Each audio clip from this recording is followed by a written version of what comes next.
ولدت من جديد حينما رأيت ذلك. طفل بريء يمشي ليلا والظلام حالك، يمشي وحيدا خائفا وضوء البدر ساطع، وحيد لا صديق له في أرض ربي ضائع. شجاع لا يهاب شيئا خلته كفارس، فلا مأوى يأويه من ضرار البرد القارس. طفل يغطي جسمه بعض من القماش، أحلامه تبخرت مصيرها التلاشي. اليوم بارد والليل دامس ظلامه، والطفل شارد وقد تمزقت آلامه. صغير في نظير العمر عقله كبير، فأين من يحميه أو من البلوى يجير؟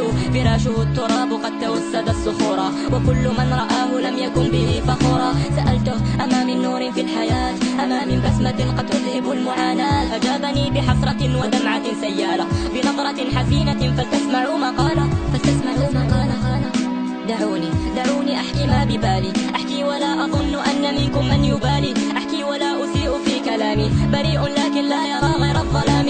وحيد في حياته ولا مأوى يأويه، ولا أما تضمه ولا أبا يحميه. قلوبكم تفتتت وصارت كالحجارة، ضميركم غفاها فأردتكم القذارة. دعوني كل ليلة دوما ألقى العذاب، ظلام الليل موحش والذئب ذو أنياب. نظرت للسماء لم أجد غير السواد، فاكتفيت بالبكاء ما دهاك يا بلادي. تركتني أعاني وحدي في دجى الليالي، حتى الجماد يقشعر فالمكان خالي. وقد سألت الدنيا لما لم تسعفيني، لم تسمعي كلامي حين قلت زمليني. أبيت أن تضمدي جروحك في قلبي، في العسر لم أجدك أطفأت نور دربي. شربت كأس اليأس والأسى خلف الستار، ناديت الهم راجيا أن يأتي للتقاري. أردت ابتسامة لكنها توارت، أريد أن أواصل لكن قواي خارت. ترون بالبصر ولا ترون بالبصيرة، بعد الحياة موت أيامنا قصيرة. تركتموني وحدي من فضلكم ذروني، وواصلوا حياتكم ببسمة من دوني. ألم تروا براءة تريد أن تطير؟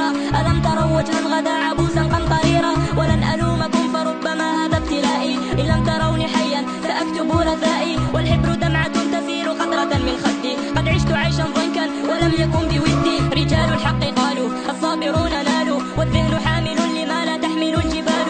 وقد جفت عيوني من كثرة الدموع، وما نسيت ربي في سجودي أو ركوعي. حياة اليوم مزحة كوردة مسمومة، نظرت دوما للسماء كي أرى النجوم. لا تلومني إن كنت أكثرت الصراخ، فحالي حين قطعت أوتاره تراخى. من جاءني رحيما بذلته احتراما، لكنكم لم تفعلوا كي تفعلوا الحراما. والراحمون رحمة من ربنا تأتيهم، أطفالكم أمانة من السماء فاحميهم. وها أنا حدثتكم فلتفقهوا كلامي، رسالتي مكتوبة بدمعة الأيتام.